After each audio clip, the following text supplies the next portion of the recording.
So I'm going to hand across to Andrew. He's one of our directors who's going to be talking you through the changes to the GP contract.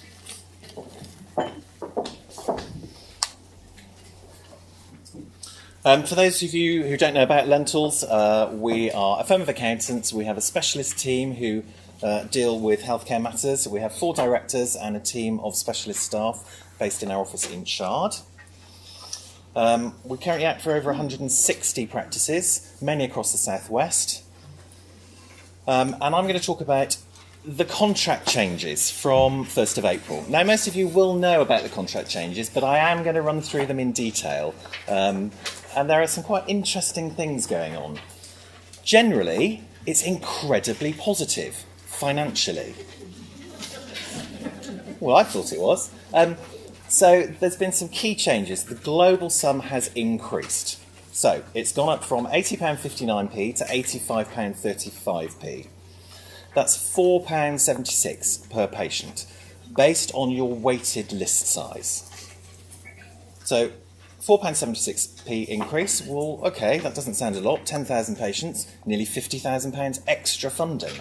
But that's not new money. A lot of it is recycled from other areas, so it's not additional money, it's just changing the way practices are funding. So, unplanned admissions. That's the first chunk that's being used up of this £4.76. Unplanned admissions is no longer going to be funded, so that's stopped from 1st of April, so that's £2.87p gone. Now, the impact on practices will vary depending on your weighted list size compared to your actual number of registered patients. Unplanned admissions was paid based on your actual list size. That money's now gone into the global sum, which is based on your weighted list size. So actually, there are some practices who will be worse off as a result of that money going into the global sum.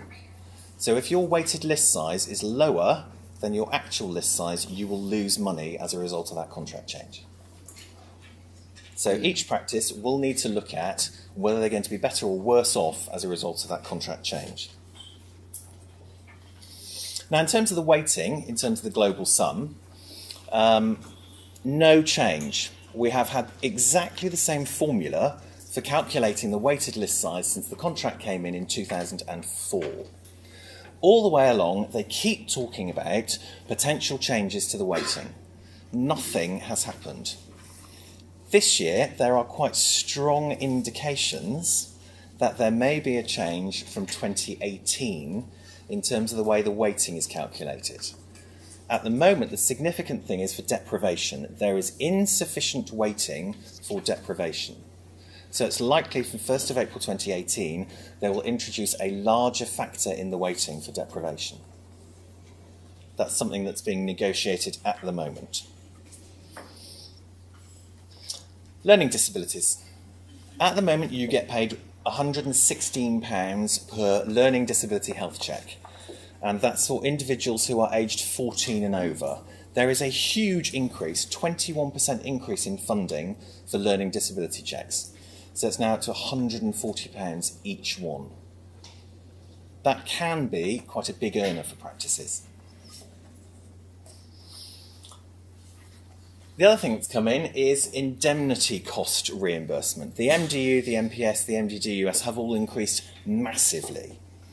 There is now additional funding to contribute towards that increase in costs. It's for a 2-year period initially. Now, the contract changes were announced with effect from 1st of April 2017, but this indemnity funding is backdated. So it's backdated to last year from 2016. So all of you should have seen some extra money coming in February, March time. 51.6p per patient. So you just need to check that actually you have received that money. It should have been on your February or March statement. That is based on your actual list size, not your weighted list size. So it's an amount per patient on the number of registered patients. And then there will be a further chunk for 2017-2018. Now at the bottom there, we've put PMS practices receive 48p less, and that's due to the MPIG correction factor. So these changes are for GMS practices. PMS practices, because they didn't have an MPIG, don't get the 48p. Is that strictly true? No, it's not. Most PMS practices have now converted over to a GMS equivalent contract. So you have a GMS equivalent payment, and then it's topped up with your PMS premium. So actually, if that is the case, and it will be for most of you in the Southwest, you will still get that 48p. You will be paid exactly the same as a GMS practice, and then with your PMS premium on top. Slightly different for Somerset practices. Somerset have an unusual arrangement with the PMS premium. So you get your PMS premium paid in two chunks. You get a PMS premium from NHS England and a separate PMS premium from the CCG. So the NHS England element, which was £2.20 per weighted patient, has gone down to £1.55p per weighted patient. So that's only for Somerset practices. Now, other elements included within that £4.76 money, 48p for the MPIG correction factor. So GMS practices, their MPIG went down. That's being reinvested nationally. That's worth 48p per patient. Seniority continues to be reduced. That's worth 31p per patient. There are other elements in the £4.76, 21p's worth. That's the extra money for pension administration. So you will be paying extra into the NHS pension scheme. You are now compensated by that. Record transfer workload, that's included within the extra 21p. Overseas visitor costs, that's also included in the 21p. NHS workforce digital census data collection, that's also in the 21p. This 21p's got to go an awful long way. And then you get £2.69p of the £4.76 is for enhanced service reinvestment. Now, the only enhanced service which is being reduced is the unplanned admissions. Now, for me, this doesn't quite work. You lose £2.87p from the unplanned admissions, but you're getting £2.69p in the global sum to compensate you for that. So that doesn't quite work. That's one of the areas where nationally there is a difference between the number of weighted patients and the number of registered patients, and that's why there's a difference between the £2.87p and the £2.69p. And then, part of the £4.76 is an inflationary pay rise. So that equates to £1.07p. That's your real increase in funding. £1.07p per patient. That's supposed to cover a 1% pay rise for staff, a 1.4% increase in other running costs, and it's supposed to leave a 1% increase in profits. That's the intention of these contract changes. We have run the calculations for a selection of practices, different sizes, different types of practice, and actually it does work. So for the vast majority of practices, you will be seeing a 1% increase in profits as a result of these contract changes, as long as everything else remains the same.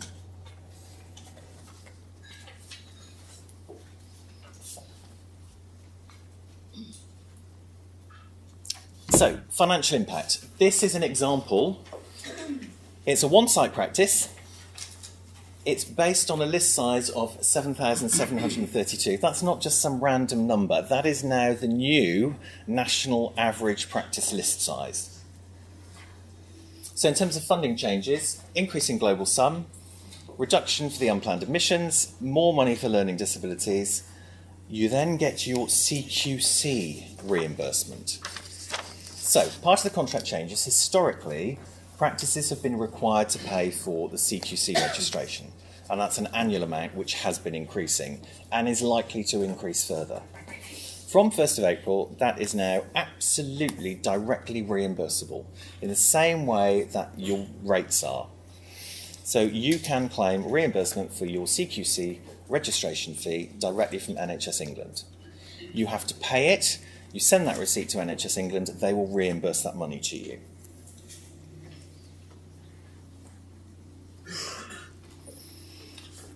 Some practices have said, well, hold on a minute, we're paying our CQC by direct debit. How does that work? Well, you need to get out the original invoice for your CQC, see when the direct debit finishes for that year, cancel the direct debit, wait for your next year's invoice, and then pay that and then send it off to NHS England. So be careful if you are paying CQC by direct debit.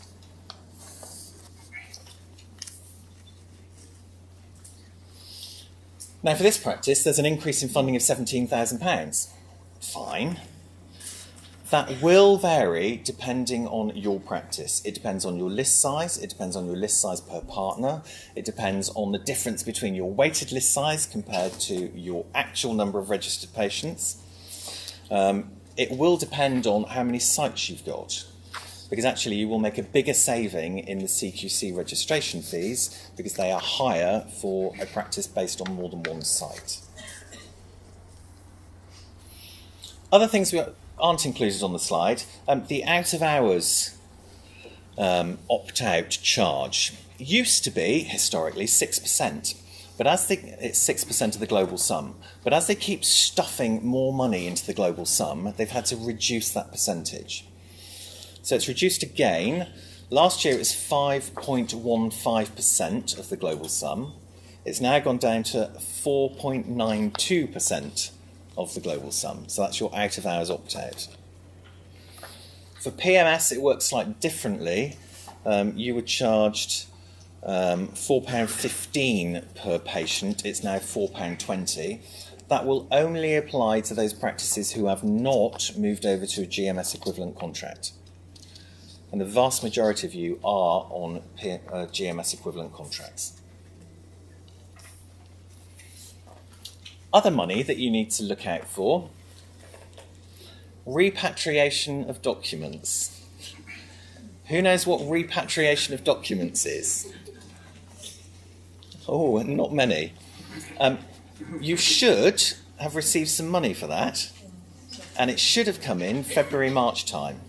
And a lot of you looked at your statements and thought, what on earth is that? This is to do with the documents which were left with SBS and weren't transferred over to Capita. And then they found this backlog of correspondence, results, all sorts of things, which were sent to practices in December. And practices were paid an amount based on the number of documents that you received back. So if it was less than 20 documents, you received a fixed £50. If it was 20 to 50 documents, it was a fixed payment of £250. And if it was more than 50 documents, it was £50 for each batch of 10 documents. Have any of you worked out whether you've actually been paid the right amount based on the number of documents you've received? Oh, some of you have. Well, that's good. It's not a huge amount of money, but it's worth checking, just to make sure you've got the right amount of money. Also for 2016-17, there is, this is for last year, there should have been a round sum lump amount of £250 for new ways of packaging and transferring patient records. So again, that money should have come in earlier this year, £250 per practice. Now, on your statements that you get through, there might be some slightly odd wording. So they have changed the wording of some of the payments when they're paid. So who has not been paid their PMS premium in April?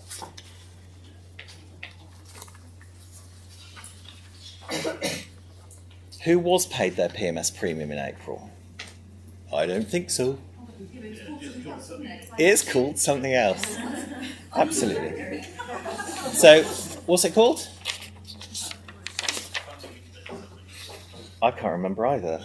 Do you know, I wrote it down last night and I thought, I must remember that. And it's completely gone. It's called something different. There is this figure called PMS premium, which is not... what's it called? I might get to it in the notes in a minute, but I'll let you know. But if you find some random amount which looks vaguely like your historic PMS premium, that's what it is. Except it will be lower for any practice other than Somerset. Somerset stays the same. Any other area, your PMS premium is lower. And I get on to how much you should be expecting later on.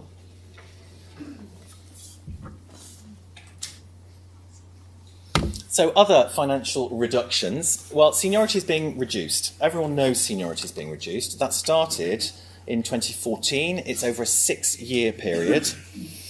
One thing just to mention is that if partners transfer from one practice to another, and they did qualify for seniority in their old practice, they will qualify for seniority in their new practice, even though it's being phased out.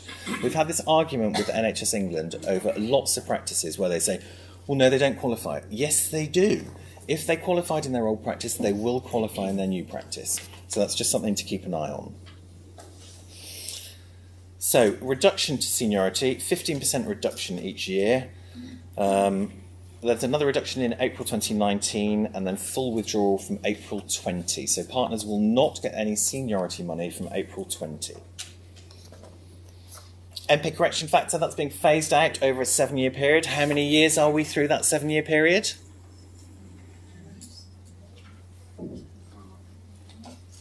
Fourth. We're in the 4th year of a 7-year phasing out of the MP correction factor. So you should just check your statements to make sure that actually this year's figure is, compared to last year, a 7th reduction. So further PMS premium reductions. Somerset practices, ignore this bit because you still get your full PMS premium as long as you're signed up to everything. Oh, it's called the funding differential review. PMS premium is the funding differential review. So if you see that on your statement, that's your PMS premium. It is being reduced by 20% each year. So the first 20% reduction was from April 2016. This will be the second 20% reduction. So last year you got 80% of it. This year you'll get 60%. So that's a 25% reduction from last year's amounts. So you need to check your payments. Look at what you were paid for your PMS premium in March. Look at the amount you were paid in April. The April payment should be 25% lower than the March payment. Who has checked? Ah, there you go. Something for you to do. Something else for you to do. QOF changes. Absolutely nothing remarkable whatsoever in terms of QOF changes.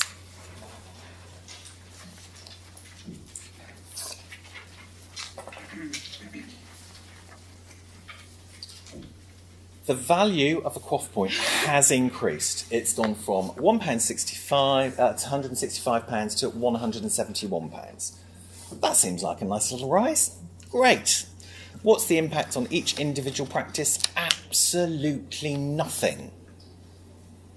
And that's because all the QOF points are adjusted for relative list sizes.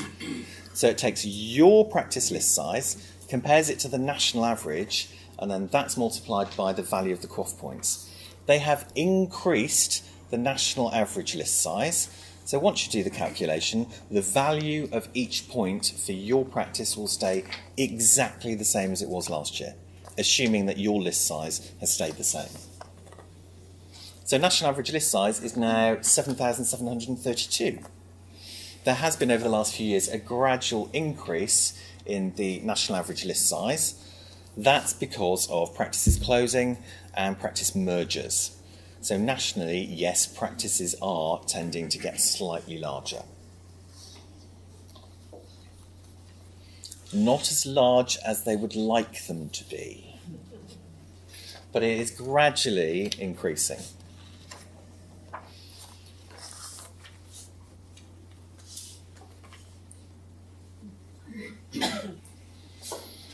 Extended hours. For most of you, this will be no change. It continues to be paid £1.90 per patient. It's based on your list size each year, measured on the 1st of April. So if your list size has changed, your extended hours payments should be changing. One big thing is if you close for a half day each week, you will not qualify from October for the extended hours money. Who has a half day closing? Anybody? Oh, easy.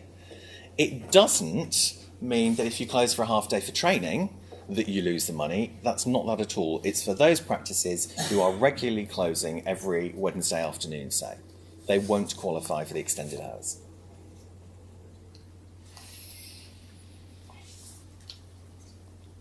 Something that Somerset practices are very aware of is the improved access scheme. It's being rolled out early in Somerset, but for practices in other areas, this will be coming in. So improved access, at the moment, has the same criteria as for the extended hours. So it's half an hour per 1,000 patients. And that's another thing you need to check. It's based on your list size at 1st of April. If your list size has been growing or reducing, you may have to change the number of extended hours that you're doing. So the improved access, yes, it's the same provision, but it's got to be delivered at certain times of the week and across a much larger population. So practices have to collaborate to deliver the improved access enhanced service. It's normally evenings rather than mornings. It may include Saturday mornings. It will be up to each individual CCG to decide what they believe is appropriate in terms of the delivery of improved access. It's not going to be a standard across the country. It will be up to individual CCGs to decide what's appropriate. So for Somerset practices, you're in the throes of organising that at the moment. For, say, Devon practices, that's something that's likely to come in from next April.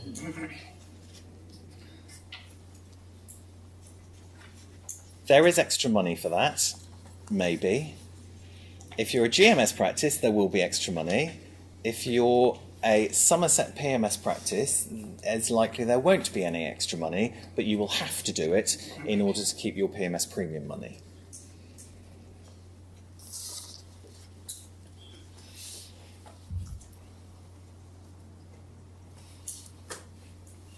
Vaccination changes. There are some changes to vaccinations. So, flu vaccinations for the morbidly obese. That's the morbidly obese of any age. So that's come in from the 1st of April. So in terms of your seasonal flu, that's now been extended. So for the morbidly obese, there is no age criteria. For childhood flu, 4-year-olds have been removed. That's been transferred over to the schools programme. So taking out a practice responsibility into the schools programme. Other things, shingles, it's now linked to individuals' actual birthdays, not the 1st of September as it used to be. And that applies to the routine shingles at 70 and the catch-up at age 78. It's linked to their birthday, not the 1st of September.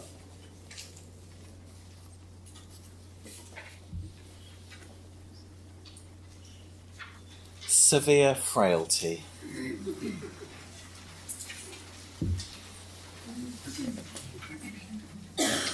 This is the new unplanned admissions, effectively.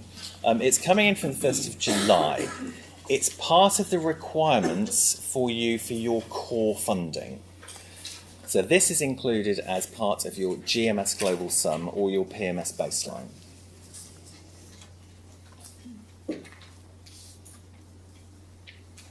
So you have to identify and manage suitable patients for severe frailty.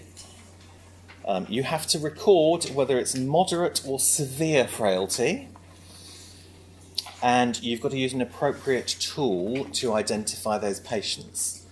So the electronic frailty index is one of the things that most practices will be using to identify those patients. For those patients who you've identified, you've got to code interventions, and for severe frailty, they've got to have a clinical and medication annual review. There is absolutely no extra money for doing this. This is part of your core contract income. So you have to do it, but no extra money. Anything that you do for frailty, the data is not going to be used to performance manage you. It will also not be used for benchmarking purposes. So if you do it, great. If you don't do it, there's no comeback. And they're not going to turn around to you and say, well, you haven't managed to achieve this, or actually we need to put you in special measures, or it won't highlight anything for CQC. It is not going to be used for performance management in any way at all. Now, indications are that they will be looking at how many individuals you have on your frailty register. Nationally, they are looking at about 3% of over 65s being on the frailty register, or 0.5% of your total population. So significantly lower than the unplanned admissions. As I say, that's not a strict criteria. You don't have to achieve that. That's nationally what they would expect in terms of the number of patients to be included.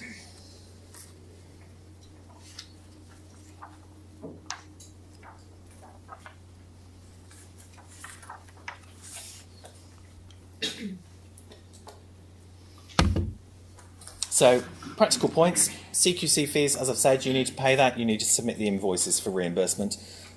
Although at the moment they're not quite clear on who you submit them to. So they are being reimbursed by NHS England, but it's not apparently the same team that deals with the direct reimbursement for your rates and your water rates. So we'll just have to wait and see how you actually claim that money back. Indemnity cover, this is the extra money that you're getting for your MDU and your MPS. That will happen automatically. It will be a separate line on your statements because it's based on your number of registered patients, not your waited list size. So it won't be included in your global sums. It will be a completely separate payment on your statements. Do you pass that on to your salaried GPs and your locums? Has anyone increased their salaried GPs' wages to cover for this extra money?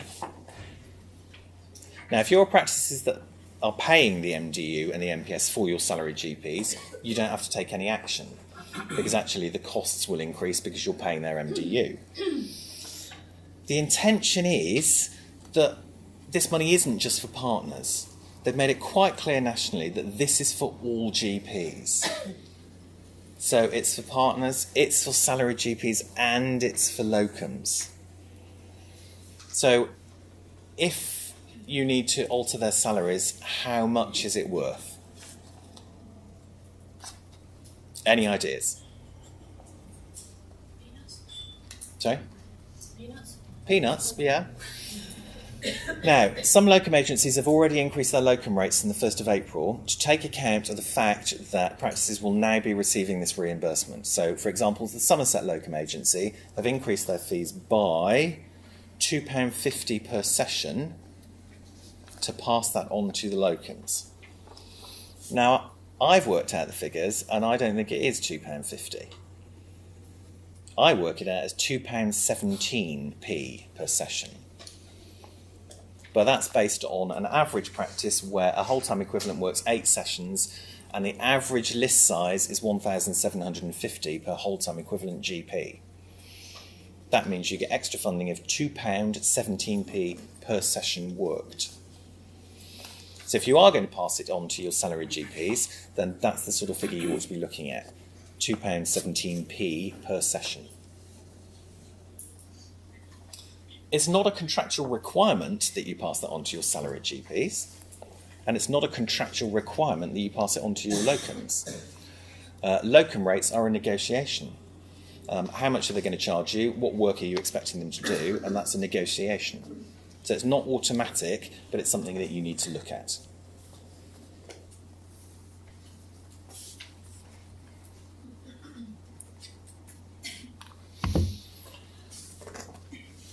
A couple of things I just want to touch on maternity leave reimbursement for GPs. So, where you have someone who goes off on maternity leave, partners or salaried GPs, there is reimbursement available. Weeks 1 to 2, it's £1,113. Weeks 3 to 26 is £1,734. The changes are, it will now be paid for internal cover for those maternity sessions. So historically, you either had to employ locums or you had to employ a salaried GP to replace those sessions. It can now be done internally. The partners can cover, other salaried GPs already employed can cover, and you will qualify for that reimbursement. The other thing that historically has been happening, and shouldn't have been happening, is that NHS England have been scaling down the reimbursement. They've been saying, this £1,734, that's for a full-time partner or a full-time GP. In our view, a full-timer is 9 sessions. Therefore, if you have someone doing 3 sessions a week, the maximum reimbursement you can get is 1/3 of the 1,734. That is wrong. The 1,734 is not pro rata for full-timers. It is a flat allowance. You will get paid up to £1,734 for covering all sessions. So that's quite a big change. But one thing you've got to take into account is what is included in your contract of employment for your salaried GPs. NHS England will also alter the funding depending on the statutory maternity pay, which is reimbursed from HM Revenue and Customs. They will also want a copy of your salaried GP contract of employment, just to make sure that you are required to pay them their salary while they're off maternity leave.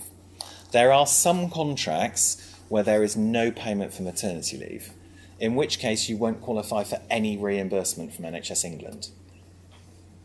So when you're claiming, you need to have your contract for employment ready, and you need to calculate how much reimbursement will be coming back from HM Revenue and Customs in terms of statutory maternity pay.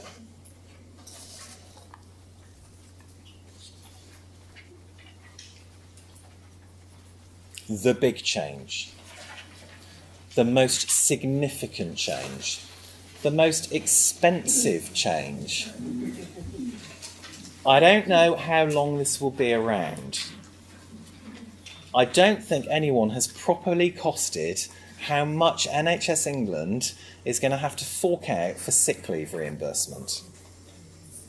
It's huge. The other issue is that historically, if partners were off sick or unwell, if there wasn't reimbursement, there was always much more of an incentive to return to work early.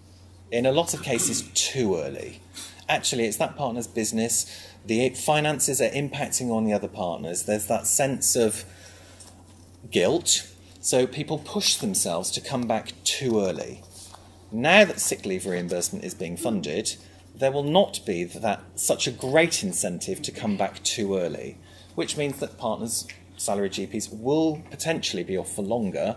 Therefore, the costs to the NHS will be even higher. But for practices, this is really significant. So, no funding for the first 2 weeks off sick. Then between weeks 2 and 26, £1,734 a week reimbursement. And then for the next 26 weeks, £867. Now, has anyone tried to claim historically for sick leave reimbursement? Because we did have this policy for sick leave reimbursement in the past, but it was based on list size criteria. And you had to have something like 5,000 patients per whole-time equivalent for the remaining partners to qualify for sick leave reimbursement. So hardly anybody ever qualified for any funding. Now, everyone qualifies, but it is not linked to list size. It is linked to someone being off sick. Exactly the same as for maternity, it can be covered internally. So other partners can cover those sessions, other salaried GPs can cover those sessions. And that's really important because what's happened historically is if you haven't had locum insurance or if your locum insurance hasn't been brilliant, other partners have tended to pick up the slack. So you'll have got locums where you can or where you can afford to, and the other partners will just work harder or work longer to cover for that partner who is off sick. Now, you don't have to do that. The partners can charge the practice internal locum fees for any extra hours that they do, covering for that partner, which will form part of the claim for NHS England in terms of the £1,734 a week. So if partners are off sick, the other partners should be encouraged to record what extra work they are doing as a result of that and charge the practice internal locum rates so that that can form part of the claim for reimbursement. It also applies to extended hours. If you have a rota in your practice for doing extended hours between the GPs, obviously if someone's off sick, they won't be doing their extended hours. It means the other partners are doing more proportionately. Therefore, they ought to be paid internal locums for doing those extended hours, and that can form part of the reimbursement claim. Again, it's not prorated. So even if you have a 2-session partner who goes off sick, you can claim up to £1,734. You'd have to have a really expensive locum.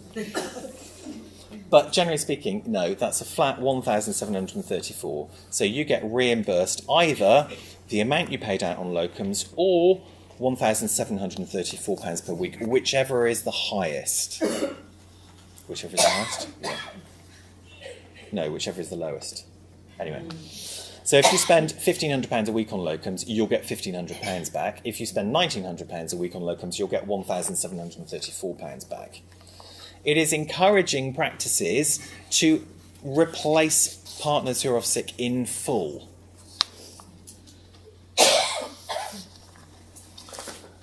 Now, the other thing that you need to think about is how is that going to impact on your locum insurance? Well, massively. Like, rip up your locum insurance policies, complete waste of paper and money. This kicks in after 2 weeks. It goes on for, in full, 6 months, and then at half rates up until 12 months. Actually, £1,734 is going to cover the vast majority of the costs. It's really only if you have an 8 or 9 session GP that it may not cover in full, and you may need some additional top-up cover. Depending on your partnership agreement, you may need a top-up cover that kicks in after 6 months. So, for example, if you have the policy where we will pay partners their full profit share for a year, then actually you need a policy which kicks in after 6 months, which will top up the £867 a week.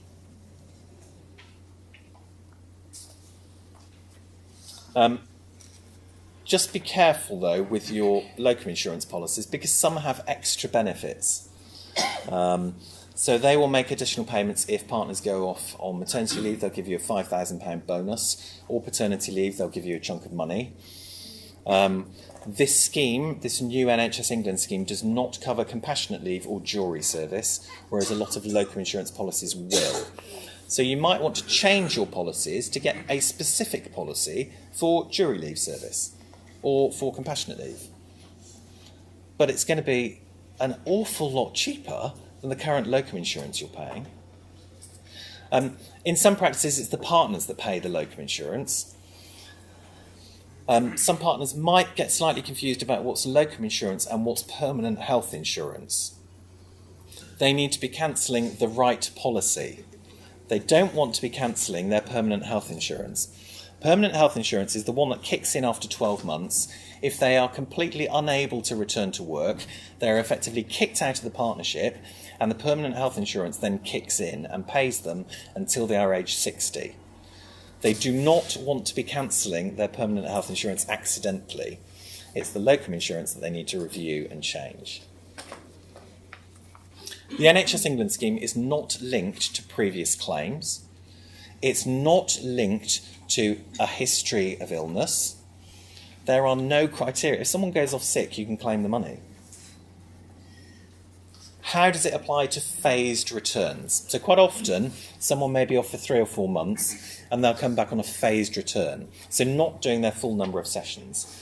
This absolutely applies to phased returns, and you can claim for the extra sessions that you are still having to cover as a result of that phased return. Again, for salary GPs, you need to be quite careful about what's in their contract of employment. Now, hopefully most of you will probably have the standard salary GP contract with the standard clauses for sick leave. Some don't. So if salary GPs only qualify for sick leave for 3 months, then you won't get any reimbursement for sick leave after that 3 months. NHS England will quite rightly take the view, you're not paying out the salary for your salary GP, therefore you're saving that cash which you can use for locums or other salary GPs. It's only if you have the standard contract with standard sick leave clauses that this kicks in for salary GPs. This is only for GPs. It is not for nurse practitioners, for emergency care practitioners, for paramedics, for pharmacists. It's only for GPs, not for other clinical staff. So what some practices are doing is saying, we're going to make a massive saving in our GP locum insurance, but actually we can't run the practice without our team of nurse practitioners or our practice nurses or our emergency care practitioners. So potentially they're changing their locum insurance to cover different clinical teams. So keeping the costs the same, but actually more people are now covered.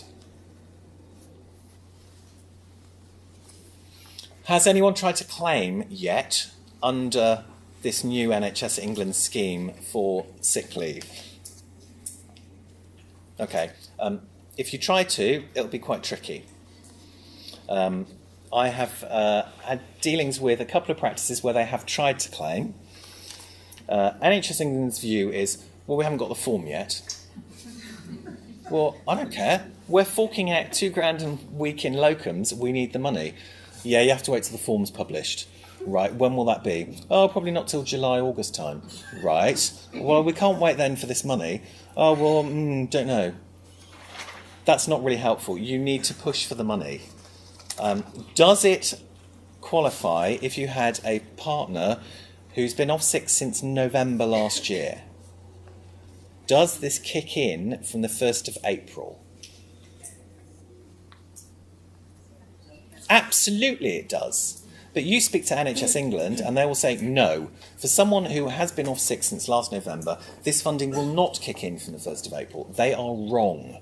It absolutely does kick in for existing partners who are off sick and have been off sick since before the 1st of April. So that's... Sorry, but if it's covered by local insurance, will they say they can't double pay that? Can they double pay? So can you claim from NHS England and from your locum insurance policy? It depends on the wording in your locum insurance policy. Some locum insurance policies will pay out a fixed sum regardless of what other funding is received. So if you have a policy which pays out a flat £1,500 a week, that's likely to continue. If you have a policy where you have to submit the locum invoices and can only claim reimbursement if you've spent the money out, then it probably won't apply. You can't have the two running simultaneously. So it depends on your policy.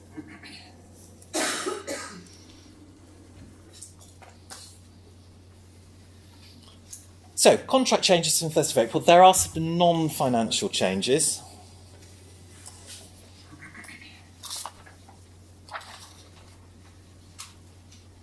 So, allowing prisoners to register new GMS1 forms for chargeable overseas patients, and there are some non-contractual IT elements. In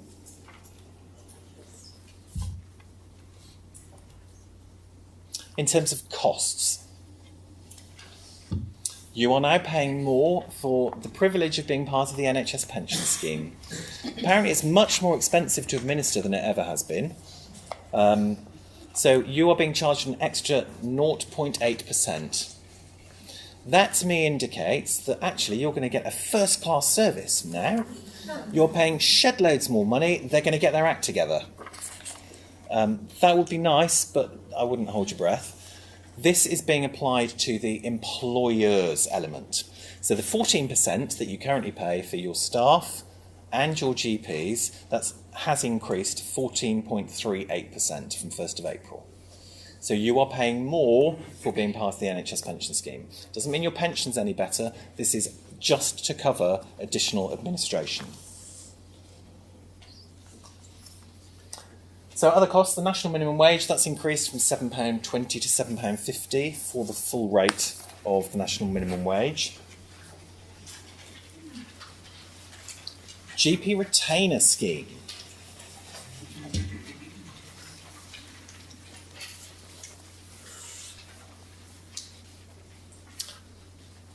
The definition of the GP retainer scheme has changed.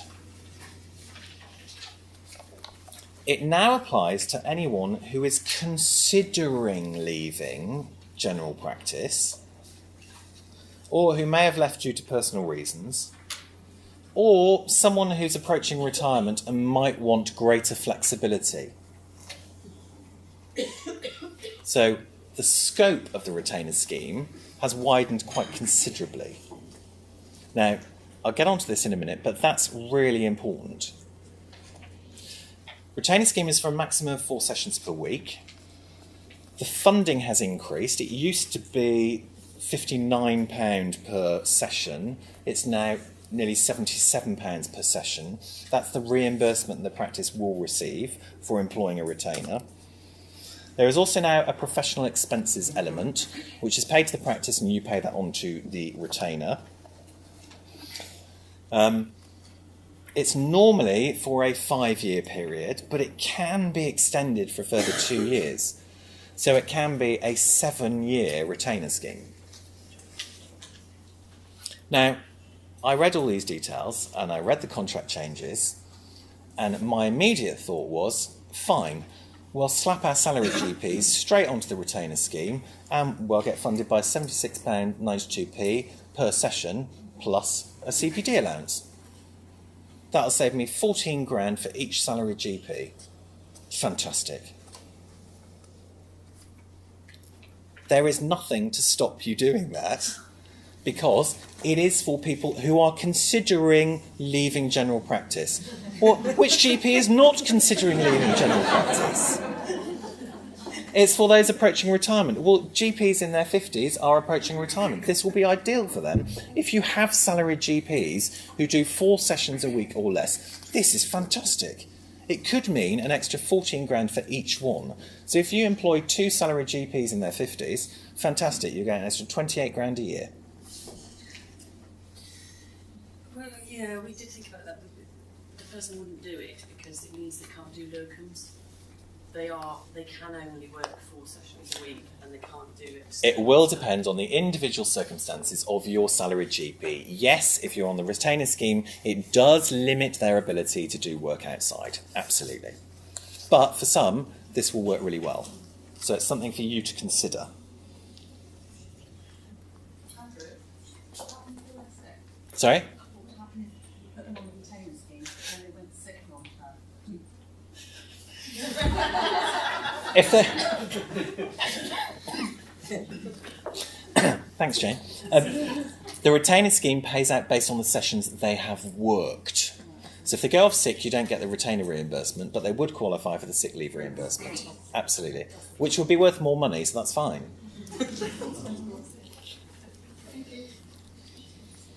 A couple of other financial points I just want to mention. Now, this is for Devon practices only. Quarterly target payments for chartered immunisations and preschool boosters for PMS practices, they are now paid separately. They were paid separately from 1st of April. The target payments are paid 6 months in arrears. So, the first quarter you did the work was the quarter ended June 2016. The payment for that target would have been paid, should have been paid at the end of December 2016. That wasn't paid at the end of December 2016, they forgot. So that was paid in February, and then they thought they got things right. So for most practices, you got paid the next quarter at the end of March. Except for some they forgot again, so that was paid in April. You just need to make sure that, yes, you are being paid that money, it is 6 months after the quarter, and you need to check that you are hitting the 90% targets. Or at least, if you're not hitting them, you know you're not hitting them. That's a new thing for Devon PMS practices. A couple of other financial things. Seniority. Seniority is paid based on an individual partner's earnings compared to the national average. So each year when seniority is being paid, NHS England have to estimate what the national average will be and estimate what each individual partner's superannuable income will be. And then once we know what the national averages are, they will work out any arrears or any clawbacks. Now, the national average has recently been published for 2013-2014. So, Primary Care Support England will hopefully, at some stage in the next 9 months, make the adjustments for the 13-14 seniority payments. Now, the good thing is that the national average profits are now significantly lower than were previously estimated, which means that more partners will now qualify for the full rate of seniority. So potentially where you were expecting a clawback, where partners have been overpaid seniority, that clawback may not happen because the national average has fallen, or where they were paid at what you thought was the right rate, they may now actually qualify for a higher rate. And hopefully Primary Care Support England will do those calculations. Although in a lot of areas they haven't done the previous year's calculations yet, but we can but hope.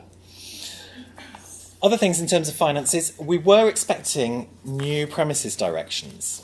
So changes to the way practices are funded, particularly for new developments. They were expected last October. That was then delayed till December, then delayed till March. They have still not been published. This will be quite significant for anyone who's considering a new build, extensions, or has earmarked funding under the Estates and Transformation Fund.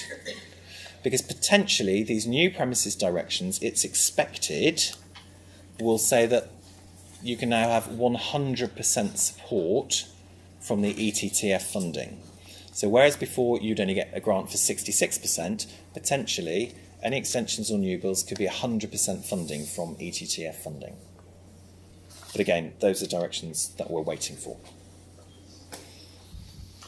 So that's my bit on contract changes.